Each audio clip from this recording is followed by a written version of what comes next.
welcome to yet another Status Quo, your weekly podcast for gaming trends past and present. This is Queasy Crayfish, joined as always by my esteemed colleague, Mars Vindicator. How are you doing, Mars Vindicator? Well, I'm doing wonderful. Absolutely wonderful.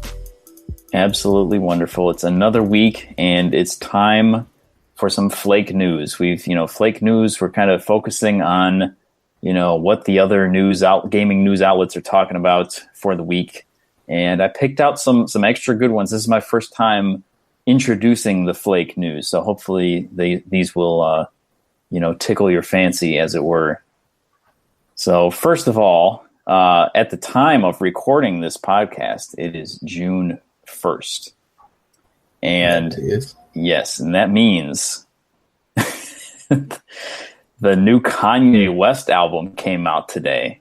And you might think, hey, this isn't gaming news. But guess what? It is, because that album originally was called TurboGrafx 16, or it was supposed to be, or something like that. So Mars Vindicator, is this flake news or is this real news? Well, first of all, fuck Kanye West right now. He's just ridiculous. And so, and what's supposed to be called TurboGrafx 16. Yep, I mean, exactly. Look, like, I don't want to get too deep into this because it's not video game news, but he paid $85,000 for a picture of Whitney Houston's bathroom to put on Pusha T's album cover. That's disrespectful as fuck. Whitney Houston is dead. You know what I'm saying? Kanye, and he's about to appear on Family Feud, or Famous Family Feud with the Kardashians and Steve Harvey. Like, he's just it's all around bullshit. Fuck that. Flake news. I know that was intentionally flake news, but yeah, I did listen to the album, and it is a pile of dog shit. So don't get it. Scoopity scoop. Yeah, exactly. Scoopity poop. Precisely. All right. So that's flake news. Number 2, we have the announcement in the teaser trailer of Fallout 76 Vault 76. Did you say Elder Scrolls 6? No, I said Fallout 76 Vault 76. That's literally what this game is called. You didn't say Elder Scrolls 6? No. Flake news. Okay, yeah. Also, this trailer, it looked really. I guess it was just a teaser, like a announcement team, but it looked really. I just don't like the aesthetic of that series. I know some people like the 50s thing, but to me, it's not appealing at all. And the trailer was just all like 50s vibe, and it was did not look good at all to me. But that's just me. I know people love Fallout, so it could be real news, but to us, I think we are in agreement. It's flake news. Okay, so go ahead. I was gonna say, I don't mind Fallout, but I want Elder Scrolls 6. Yeah. Assassin's Creed Odyssey also announced ahead of E3. Assassin's Creed, is not a terrible series. I don't want to be this guy who hates everything popular. The newest game seemed kind of dope to me, and this setting was kind of cool. I'm not going to sit up here and say that I'm going to go out and buy it the first day it comes out, but I do plan to get the most recent Assassin's Creed at some point, and I would like to play this one at some point. So yeah, I'm with that. Yeah, and it's like it looks like it's going to be ancient Greece or Sparta kind of theme going on there. I don't know. They seem like they were referencing like the infamous 300 kick into the bottomless pit or something, and in some kind of announcement. I didn't see it, so I don't know if it was in a trailer or if it was a screenshot or something, but there was some talk of that. So that seems to be the setting. And we have IGN, according to IGN, God of War is on track to become the fastest game to reach 1 billion views on YouTube. Why? I don't know. It just is. That's dope, I guess. I liked God of War.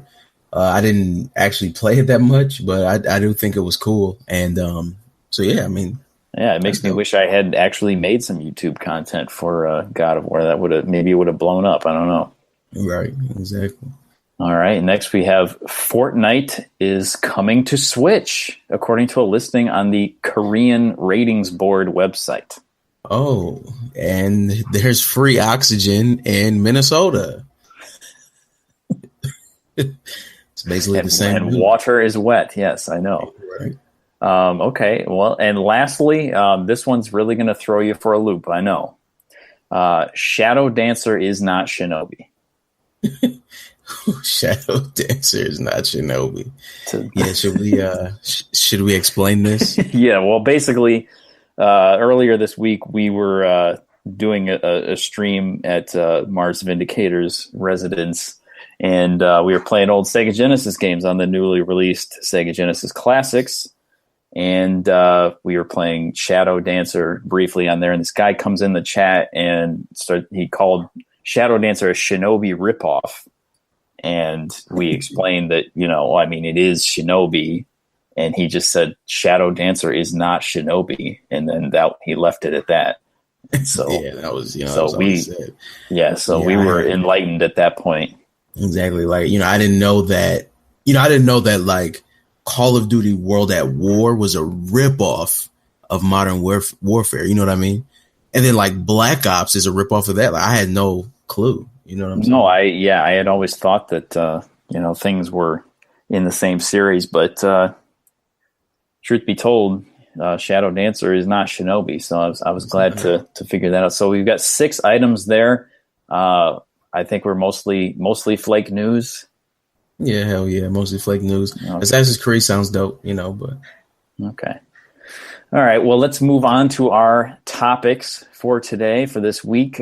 First of all, we have Pokemon Let's Go Pikachu and Let's Go Eevee announced officially, getting a pretty in-depth trailer showing off some of the contents of the game, some of the features, and your reactions, Mars Vindicated, because we haven't really had a chance to talk about this yet. Oh, I mean, I'll be honest, yes. At the end of the day, I would love to have Poke Skyrim, but, this looks very dope. And regardless of the fact that, Pokemon they've never quite really pulled that trigger and really made, a Zelda level full on RPG. But at the same time, whenever they do make something, it's very, very good. I remember as a kid being like a little bit disappointed that it was just Pokemon Snap, like Pokemon on 64 and it was just Snap. But then I played it, I went to Blockbuster, printed out some stickers. The whole experience was just dope. So this just, it looks really dope. And another thing too that I'm excited about it with is that it looks like there's a focus on the original 150. And that's something that I know that's going to be a challenge with them for like moving forward, because, say they only focus on a Pokemon game with the original 150. It's so easy at that point to only focus on making, animations and, attacks and things, only based on those characters. But, as soon as you get to, now there's like about 800 of them, so it becomes very hard to really, put together a nice game where everything looks good and you have 800, individual, different characters that, react and act in different ways. So I like that they're doing that. It looks really cool that it's totally based on Pokemon Yellow. I like seeing Eevee, get some time as kind of like this new kind of, I guess I wouldn't call Eevee like a new main Pokemon, but, usually we're used to the starters, So this time we have Pikachu and Eevee. So it's a good way to differentiate it from the main series. And overall, it looks cool. It looks like Pokemon Go, but with battles and an RPG element. So I'm all here for that. Right. And you have stopped playing Pokemon Go. I still play Pokemon Go as I mention at every opportunity. But that to me, I knew they were going to do something like this, because Pokemon Go, they kind of fell off for a little while, but then they started to bring it back this year with the community days and all this stuff, and really pushing to put new variations and everything in it. So it seemed like they were gearing up to really do something big. And I love the way that this game seems like it's going to be this sort of culmination of, decades now of Pokemon content where, who knows, we might even get some kind of like photo mode that's like Pokemon Snap. And then just the way that it integrates Go in with these new games, I think I mean, it harkens back directly to Stadium and the way you could upload stuff to Stadium and use your Pokemon in there. And then, of course, we've got some new, you get the motion controls and throwing the Pokeballs. You've got the new Pokeball Plus controller. And I'm really looking forward to co-op as well in this game. That looks like a lot of fun. So definitely excited for this game. Definitely. I'm probably the most excited I have been since I've owned a Switch, actually, which kind of surprises me. But yeah, that co-op looks extremely dope. The fact that you can just bring in another person, right? You guys can kind of like go around like the RPG parts of it together. That looks kind of crazy, actually. So definitely hyped for that. But I mean, honestly, truth be told, I'm way more excited for the full-on RPG they said they're releasing next year. This will be a great appetizer to have until that comes out. But give me the RPG. Okay. See, I was kind of under the impression that this was it. I mean, you think is there confirmed? No, there's definitely news for that. sure. Yeah. They confirmed that. Yeah, with that whole news. In 2019 is going to be a next, the mainline Pokemon RPG on the Switch. Okay, on the Switch.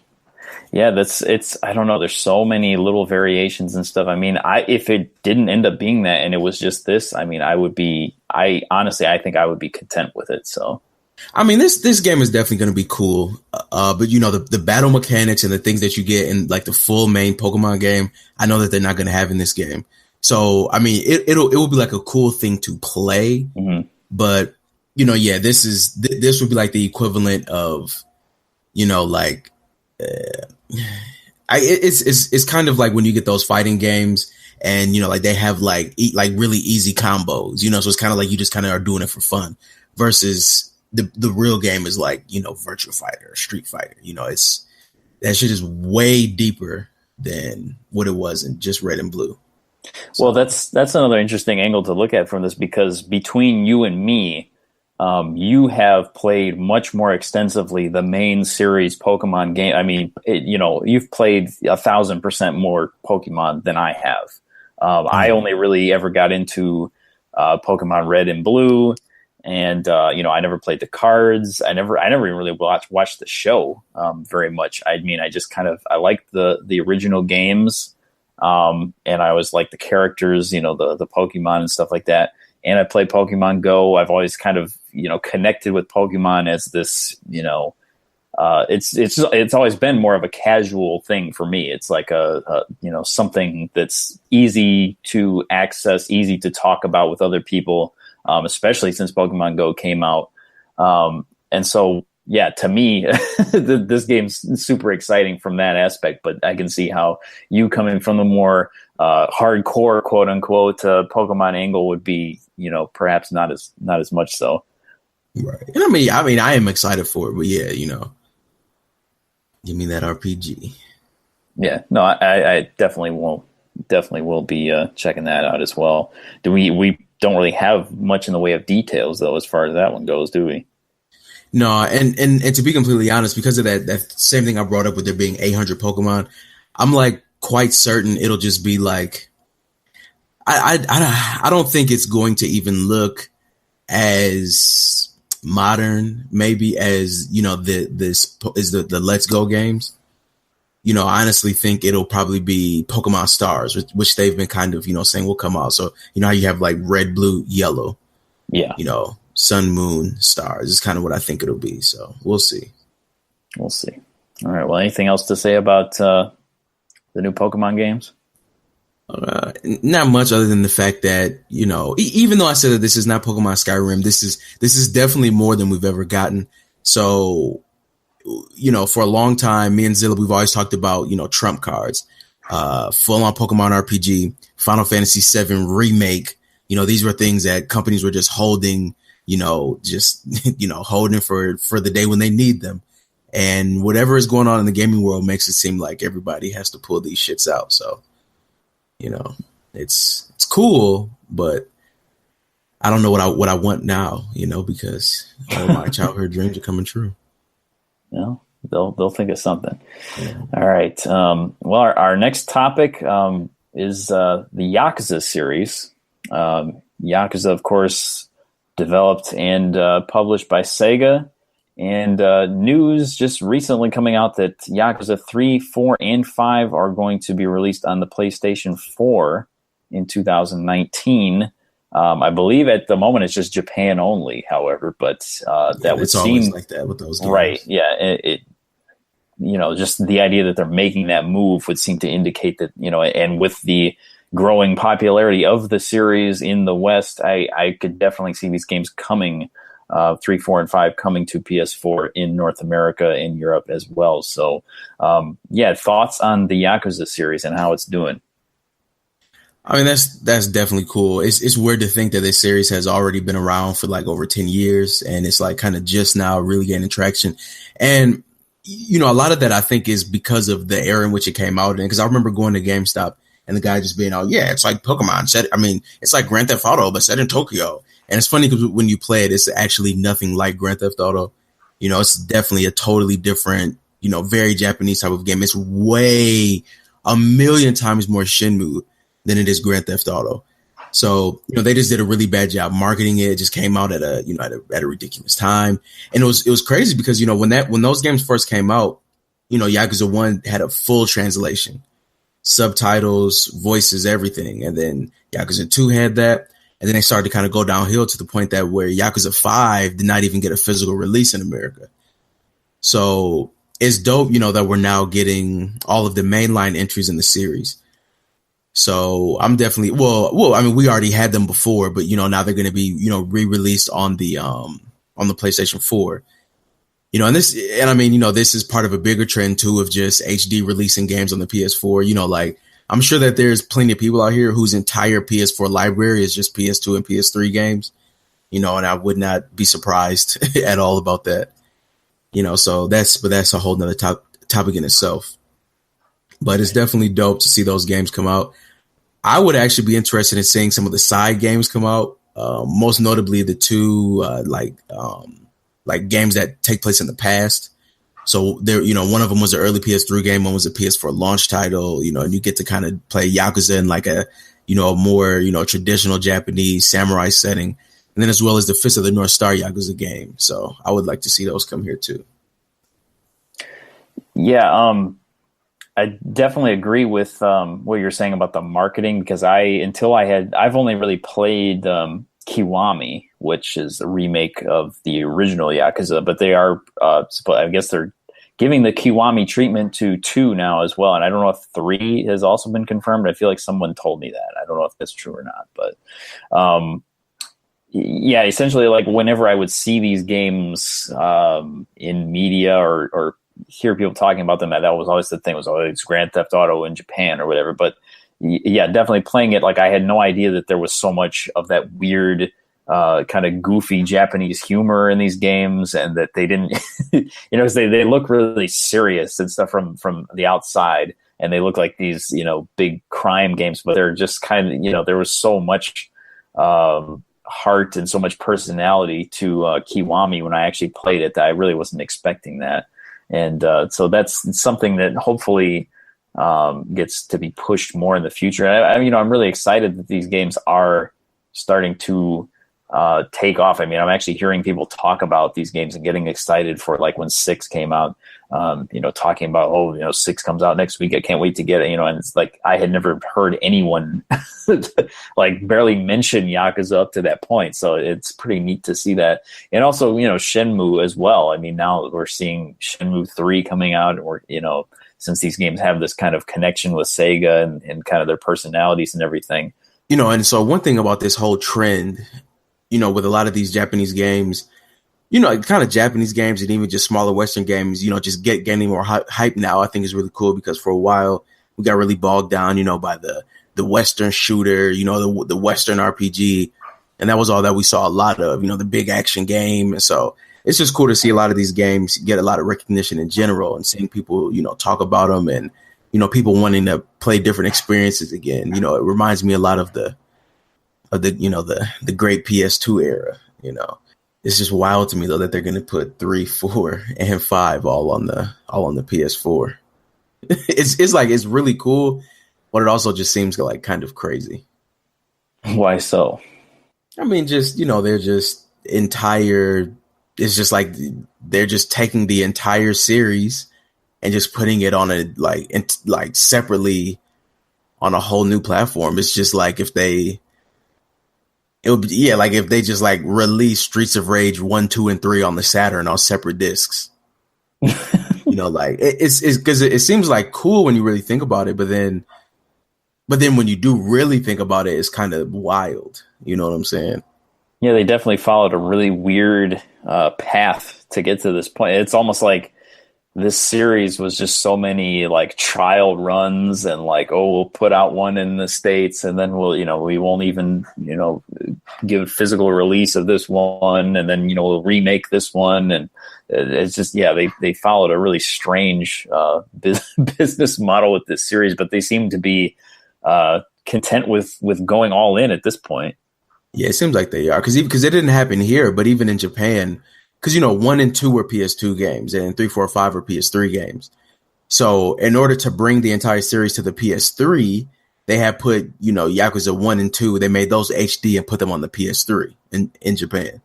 So then at one point the entire series was on the PS3, and then now they're like now they're doing this. So it's like they're bringing all of them to the PS4.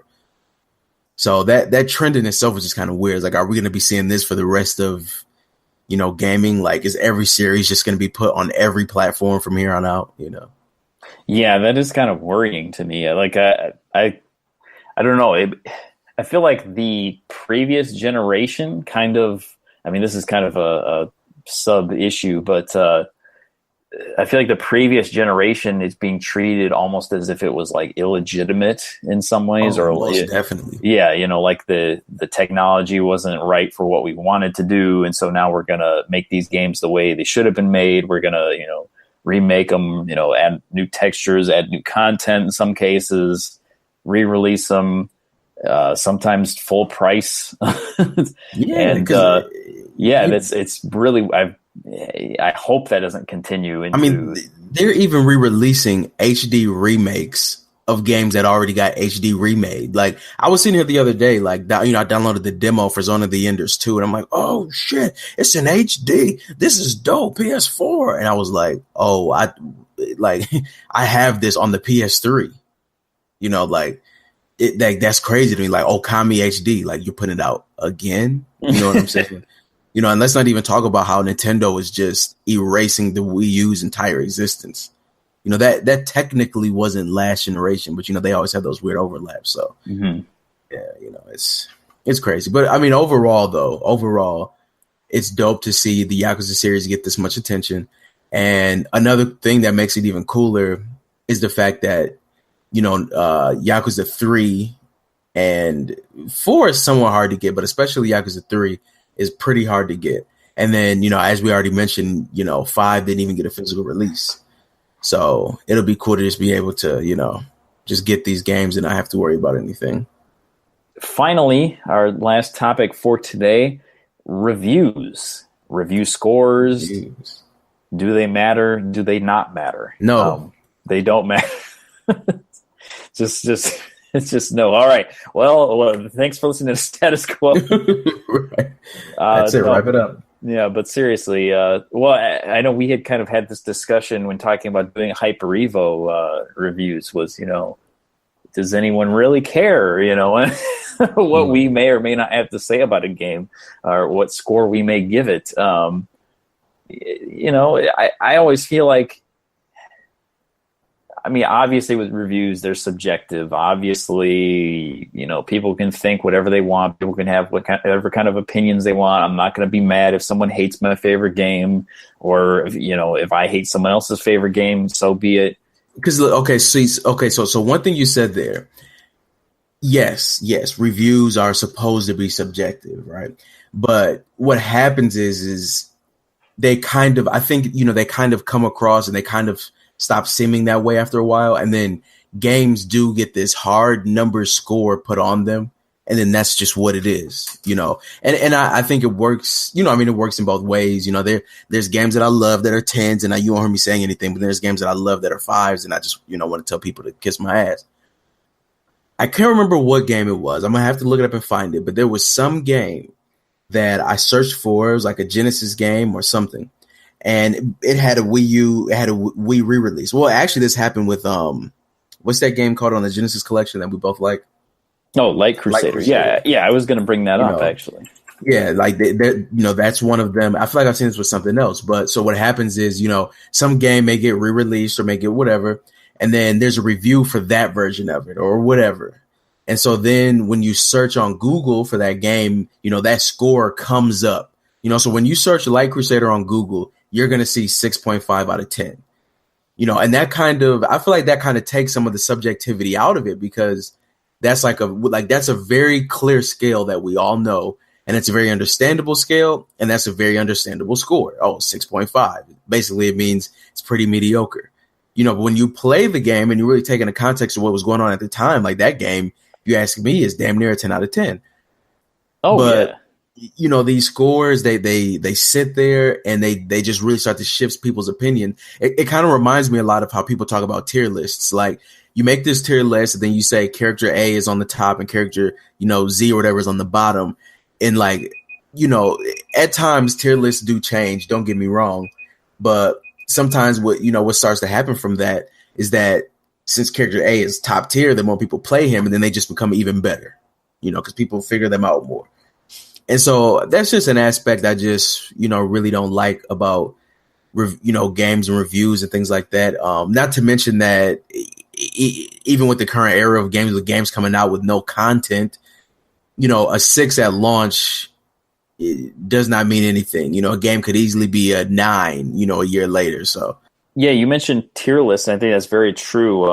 And it reminds me of like going back to some more recent like fighting games that like Mortal Kombat X, I remember, was really influenced by tier lists in a way that I think review scores definitely can influence game sales and stuff like that. I mean, I remember, it was like Tanya. When Tanya got released, everyone started using Tanya because she was, so overpowered, until they patched the game. And then it was Bone Shaper Shinnok, and everyone was using him for a little while. And even I think Street Fighter 4 Arcade Edition, that's when like Yun, I guess technically, it was like super overpowered, and I think even Daigo was using it. And it's like you can see where if there's this popular perception that something is a certain way, people are definitely going to flock more toward that thing. And I think the other aspect of this too is that it seems like now there seems to be more of this trend where a game comes out and it gets relatively high or just flat out high review scores. And then public perception will very quickly drop off for that game. Like Metal Gear Solid 5, I think, is a perfect example, because that game came out and it got 10s, across the board. Everyone's saying it was a masterpiece. Even I really loved that game when it came out. And then now it's like nobody's even playing it. Everyone talks about it like it was this extreme low point in the series. And I think we see that a lot. Like a lot of these series, they come out and every game gets like a default 8 out of 10 at least, like Call of Duty, Battlefield, Assassin's Creed. And when you see some of these kind of just generic games that kind of come out at the right time, like Watch Dogs or whatever, or I think even like I think like Infamous or some of those games where they're just kind of like dime a dozen open world games come out and they get these really high scores, and then you compare that to something like Light Crusader, which we had never even heard of, but we sat down and played it, and immediately, without even looking at reviews, without even hearing anything about the game, we decided this game's really great. And why haven't we heard about this game? Because it's great, it's innovative, it has a lot of interesting stuff going on. And so, yeah, definitely hearing reviews versus not hearing reviews. Obviously, it's going to skew perception. And another interesting thing, because this week I bought several games while I was over there to see Mars. Agony was one of them. And come to find out, Agony apparently is a terrible game. I haven't had a chance to really sit down and play it very much yet. But this game's getting like 4s, 4 out of 10. People saying it's terrible, and so I'm interested to see, because what I've seen, I didn't think it didn't look terrible to me, but I'm excited to sit down and play that and see if I agree or not with these reviews, because they come in flocks. Like you get one person puts out a negative review or a positive review, and it seems like all these mainstream gaming outlets will race behind them to echo that same opinion. Right. No, like most definitely. That, that was, I'm glad you brought up the Light Crusader thing, because that's something that has, happened with me before in the past, where, I just sit down and I play the game and I personally liked it. And then later on, I realized that, everybody else hated it. And then it kind of started to influence my, opinion on it a little bit. I mean, I'll honestly I'll be totally honest. I do believe some of this, wholeheartedly, but that kind of happened to me with like Sonic Adventure, a game that we talk a lot of stuff about, but, I had pretty much no problem with that game or Sonic Adventure 2 when it first came out. And I think a lot of that was because I looked at those games, purely subjectively, it was fun to me, and it was cool. But then after like really looking at reviews, I started to realize how Sega was, objectively bad. They were doing objectively bad things with their games.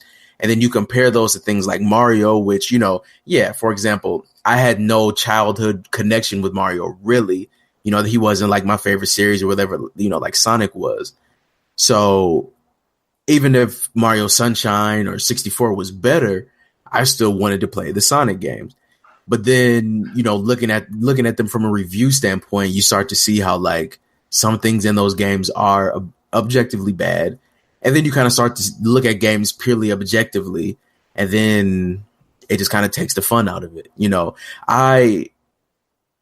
I was influenced by, a couple people to really start looking at games. I'll call him out, Zilla. I remember when I first met this guy, he was like, I only play 10 out of 10s. I only play 10s, He was like in this, exclusive gaming club, and I'm like sitting over here playing Onimusha 2 that's gets like 7s or whatever. And it's like, yeah, like, I mean, like what does that mean? Like I only play 10 out of 10s, you know what I'm saying? And I'm not just trying to throw my boy under the bus, but I'm saying like in general, like you only play games that are objectively good, so what kind of personal taste at that point, do people have in games? You know what I'm saying? And he's not the only person. And I know Zilla has played games that aren't 10 out of 10. So he isn't that shallow, Yeah, it'd be a pretty short list. Right. Yeah, exactly. But, some people are, and that's kind of why I just, I'm starting to think that review scores are just so garbage. I mean, like, take Destiny, for example, like Destiny's review scores as like a 6 or whatever, like they mean nothing to me because I both have played that game for 600 hours and hate it at the same time, So like, what does that 6 even mean? Because to sit down and play something for that many hours surely means it has some good in it, right? Quite good. You know what I'm saying? But then me hating it has a lot to do with not actually disliking what I played, but disliking that there like wasn't more of it. So it's like that score is just it almost has no meaning. You know what I'm saying? Yeah, especially in the realm of games as a service. It's really hard to put a single solid number grade on a game. And I think furthermore, like just the idea that we're just going to put this single score to a game, and at most you might get like the good and the bad and, maybe one other category that maybe has a couple of bullet points in it. But when you look at like, how does one review, the new Mercedes Benz, or how does one review, a bottle of Chardonnay or something like that? You're not, or a hotel even, like everything gets reviewed.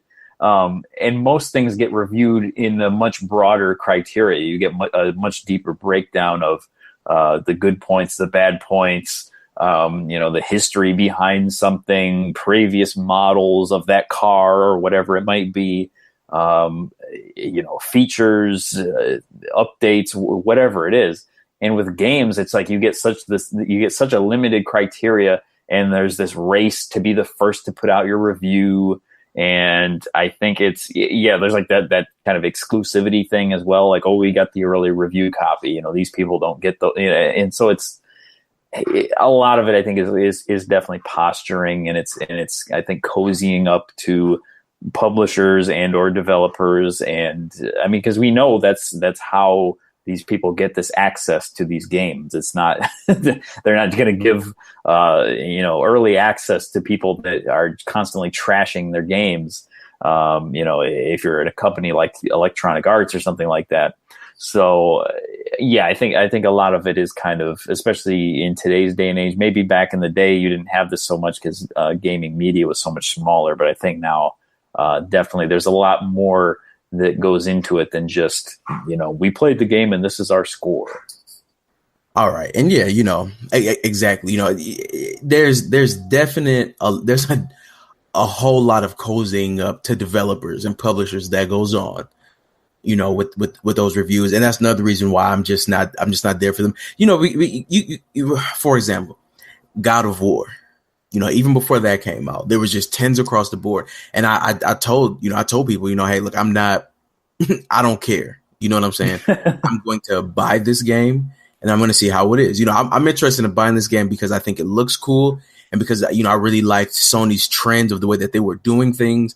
But yeah, I'm not just gonna base this, on some score, and honestly, I just feel like a lot of the good gaming experiences that I have had kind of came from games where, I wasn't really looking at the reviews, where I just kind of went and I just played it, and then I really enjoyed something, because yeah, you read these reviews and then they tell you about this, it has this one feature, that kind of sucks, and then you're kind of looking out for it.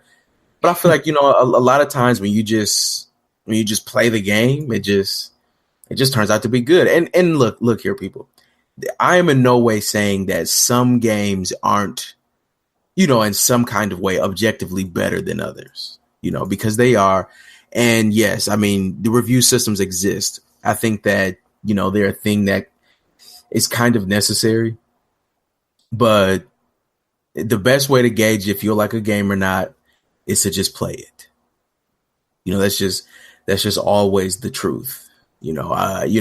For example, I waited a long time to play X-Men Destiny because it just had these really terrible reviews. Now I got the game, and is it a masterpiece? Of course not. It's not that great of a game, but just for the sheer fact that I like the X-Men, it kind of helped the game a bit, so there's things about it that I enjoy. So just because a game is a 4, or whatever, doesn't mean that it doesn't have some enjoyable features. And right. I think people just, I think they just forget that. Yeah, there's a few games that came to mind for me in that regard. Sonic Unleashed is one, and I definitely am not one that will jump to the defense of Sonic by any means in today's day and age. But Sonic Unleashed, to me, is probably one of the best Sonic games released since the Genesis era. And I really enjoy, and it's not even the fact that, because people always make that distinction of, the werehog stages are crap, but the speed stages are fun. I thought even the werehog stages, they are underrated. I mean, they're not great. They're not super advanced combat or they're kind of boring in some ways, kind of tedious, but they're not. For instance, GameSpot gave that game a 3.5 out of 10, and and that game, I think overall on Metacritic has something like 60% or something. And that game is better than that. And people complaining about level design and camera and stuff like that. The game is actually quite good. I think it has really good music. Looks really good, really bright and colorful, and I think the level design, especially for the speed stages, is actually pretty great. So that was one that came to mind. Another was Killzone, the original Killzone. Because I remember that game getting like 6s, and everyone was hyped for that. It was going to be the Halo killer, and I loved Halo. I was a big Halo fan at the time.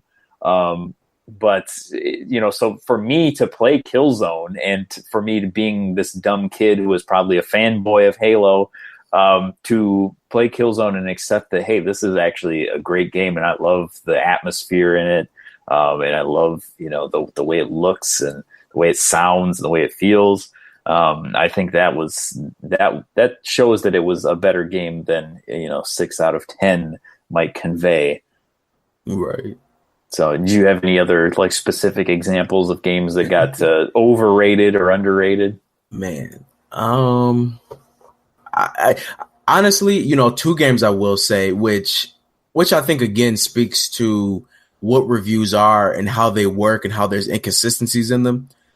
I was talking to Zilla today about Mass Effect Andromeda. And in talking about Mass Effect Andromeda, we also talked about Final Fantasy 13. And these were two games that I feel like had they had different titles, they would have both gotten much better scores.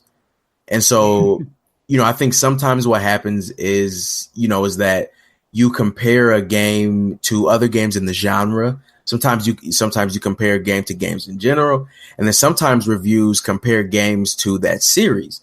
And it's not always easy to tell exactly where their mind is when they're making a review, which is why it's hard. And so Final Fantasy 13 is a prime example of that. I played through 13 and I did enjoy parts of 13. Now I will badmouth 13, at times more so than Queasy Crayfish will here.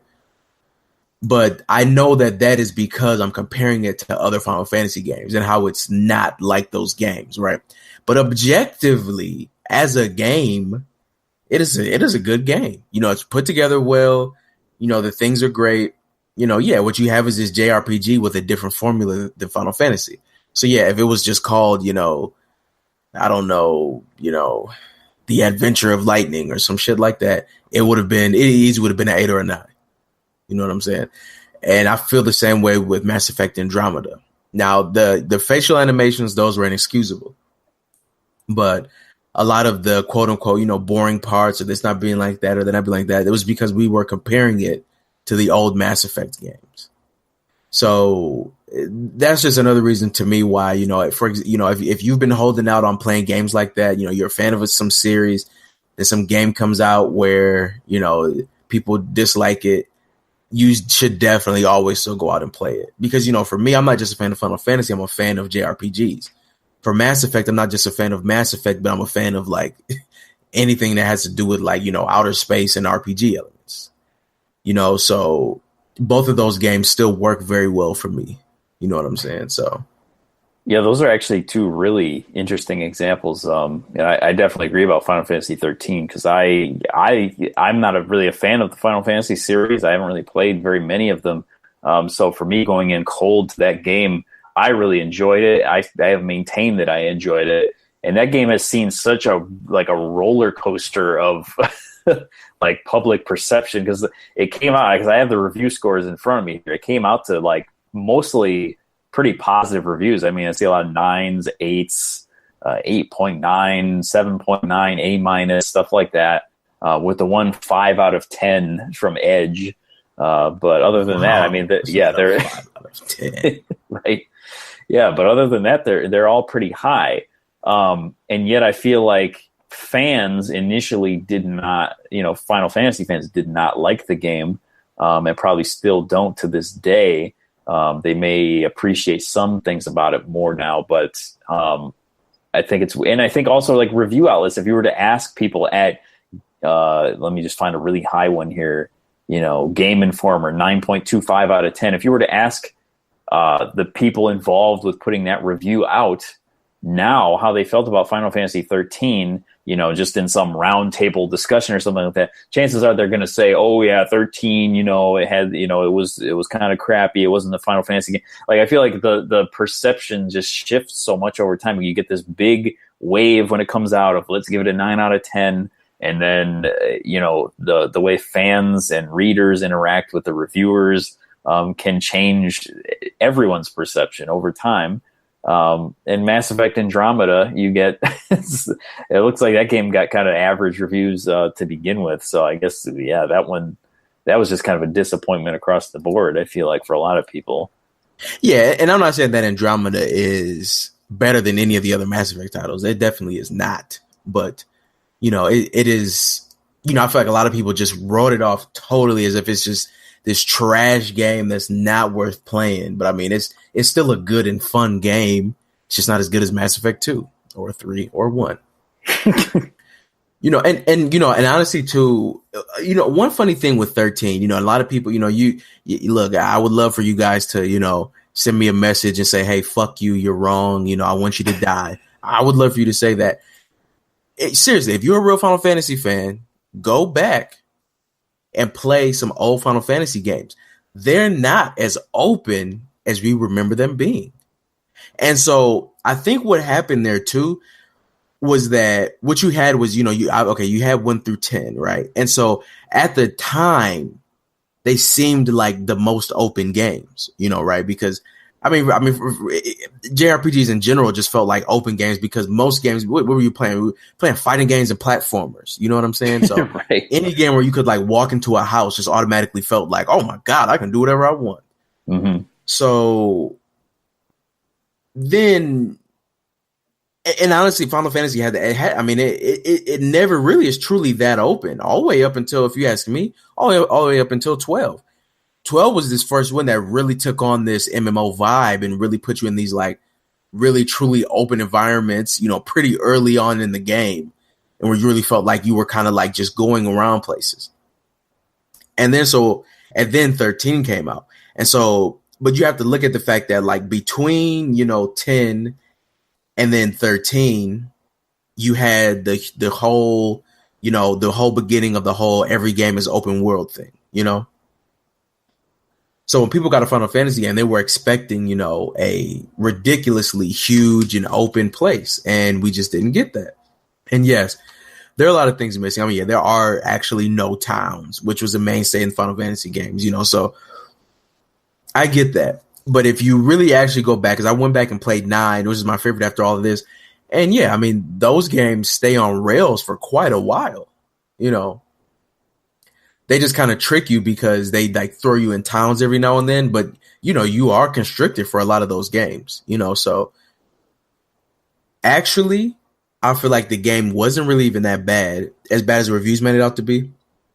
And then on top of that, I feel like if that series existed in a vacuum and we didn't have the influence of other open world games, I honestly don't think we would have noticed those differences as much as we did, and because of the way reviews, brought things out.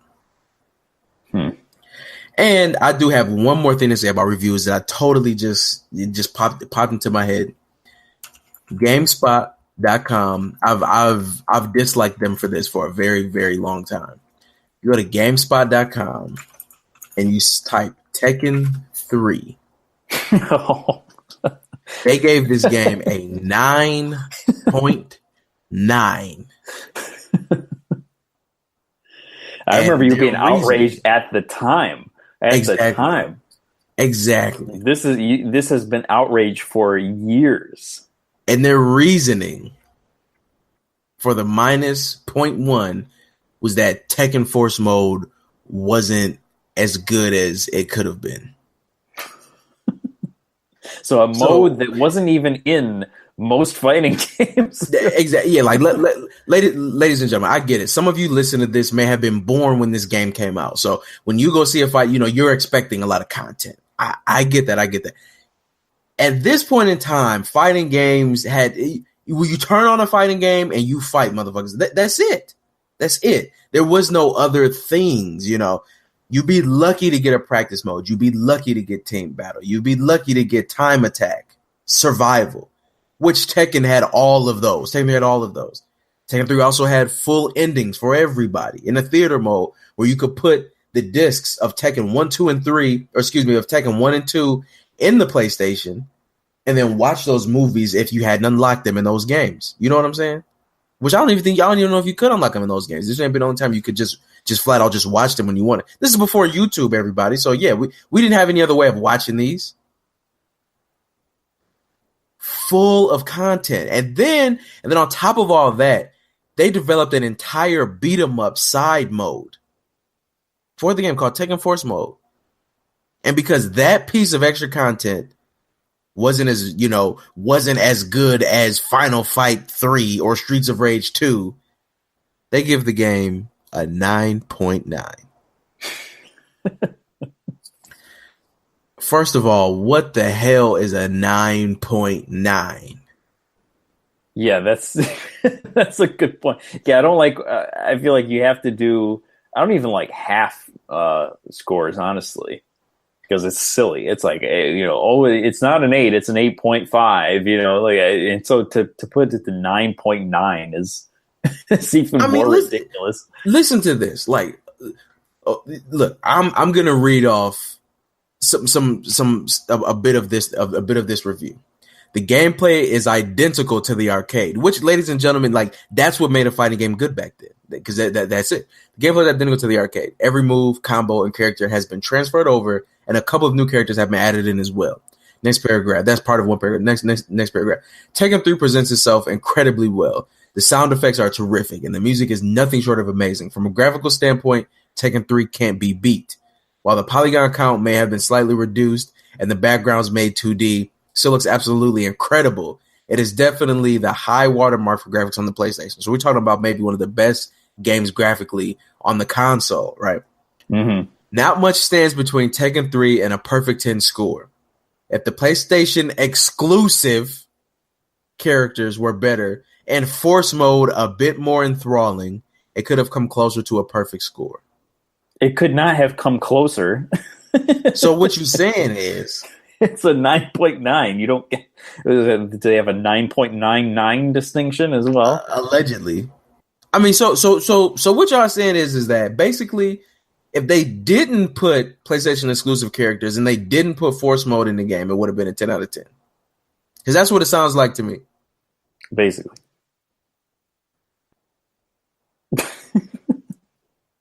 Well, that's GameSpot.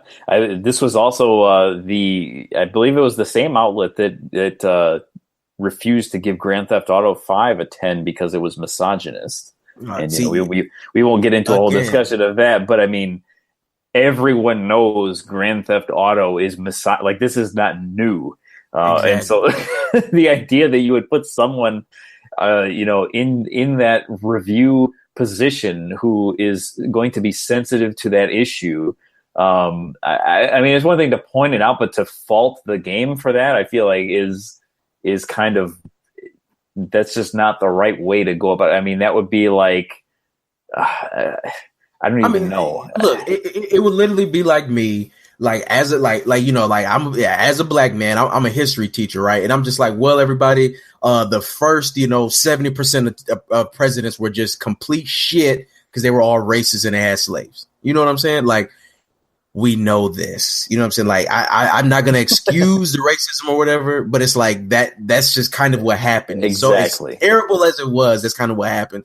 But if I'm going to be like rating them based on their, based on how they were as politicians, I'm not going to say that I won't. I'll point that out. I'll definitely point it out. But yeah, like I can't be some sort of, presidential rating committee and then just be like, well, yeah, they all suck. You know what I'm saying? Because yes, like that was the times. It was shitty times, but that was the times, and that's just what went on. So because it was so prevalent, it's almost like you just have to take that part out of your analysis. Now, if some are more racist than others, maybe we can talk about that. But you know what I'm saying? Like just across the board. So yeah, it's like, come on, this is great. First of all, the game is fucking called Grand Theft Auto. It's not called Happy Fun. You know what I'm saying? So yes, I get that Grand Theft Auto does not equal misogyny, but I mean, it's I don't crime. Yeah, exactly. I don't right think the people title is named after a felony. It's named after a fucking felony. Yeah.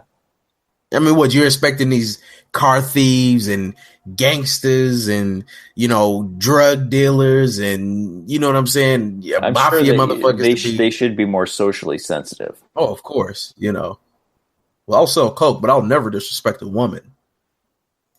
Yeah, let me chill out. Because like I'm not saying that we should do that shit. I'm not saying that I stand behind it. No, all I'm absolutely. saying is that like we know what Grand Theft Auto is, and to knock points off of the game because I mean you wouldn't do that with a movie. I mean I feel like if a movie comes out and it depicts misogyny or it depicts spousal abuse or drug abuse or some other crime or something like that, if the key points of that movie, if the storytelling, the characters, the cinematography, special effects, or whatever might be in the movie, if all of those are excellent, you're not going to say, you know what, but this movie had misogyny in it, therefore I'm going to take points off of its score, because Right. that's an element of the story of the piece of art. It's exactly. it's not something that you're going to be able to critique. I mean, if you're going to tell a story about gangsters and stuff like that, it's going to have unpleasant themes in it. It's not going to be something that is pleasing to the feminist ear necessarily, but that doesn't mean that it's endorsing those things necessarily. And so I mean, look, I'm just gonna tell everybody right here, okay? Roots was the worst series of all time. You want to know why? Because it has a bunch of racists in it. It's a shitty story. It's a shitty series, and it's a shitty story because there were racist slave masters in it. I hate Roots. Erase it off the face of the earth. Because there were racists in it. You see how precisely. Yeah, like how can you tell the story without the racists? You know what I'm saying? I don't think we can tell the story. Like, I don't think we can tell the story of Grand Theft Auto. I mean, have you played Grand Theft Auto 5? No, I actually haven't. Like, Trevor could not be Trevor without being a misogynist. None of them could. The only one that could kind of exist without being a misogynist is Franklin. But it's too big of a part of everybody else's their roles. I'm like, Trevor is a shitty motherfucker. Like, he's a shitty dude. You know what I'm saying? Like, I wouldn't want to be around him. Mm-hmm. That's his character. Right. So, yeah, that's GameSpot. So, yeah. Long story short, everybody, reviews can go to hell. Yeah, there's too many factors that are not taken into account, and then, like you were saying, if you Google a game like Light Crusader that you've never heard of, you just start playing. I mean, because imagine if we had been really shallow about that, and we picked up Sega Genesis classics, we'd never even heard of the game. You just happen to start playing it. I come into the room, and you're like, "Hey, this game seems really cool. I'm kind of interested to see what this game is all about." And we started playing the game. We started getting into it. And we were legitimately enjoying it. This game that is, from 1995, right, that we had never heard of before, just because it was solid. Imagine if we had been really shallow and you started playing that game, and you got to the title screen or through the first cutscene or whatever. It's looked around through the menus, walked around through the town or whatever. And then you said, "Hey, let me see what the reviews are for this game." And you saw, 6 out of 10 from IGN or EGM or whoever it was. And said, "Oh, this game is probably not that good. Just shut the game off." But like the reviews should not have that much power. They shouldn't be linked so definitively to these games to where you just Google the name of the game and it comes up. It's 6 out of 10. Sometimes without even listing who gave it that, or explain, or even having like a little blurb about it or anything, or giving alternate reviews. I think that's just really stupid. And yeah. That's it. No, I mean, it just is. It most definitely is, and it's just sad that for a lot of people that's how reviews come out. And I mean, yeah, that there's something to be said that we should also be saying that people shouldn't take these reviews so seriously, and so objectively. But they do, and as gamers, as media outlets or whatever, I don't want to really be a huge part of that, and I don't see why others would want to be either. My main goal is to play games and to enjoy them. And I see games as art. Some games are not the next Fortnite. Most games are not the next Fortnite or the next Call of Duty. But there's something to enjoy about them. All right. Well, I think that'll wrap it up for our 5th episode of Status Quo. Thank you to everyone for listening. And check out hyperevo.com. This is Queasy Crayfish. here with Mars Vindicator, and we will see you next week, next Monday, for episode number 6.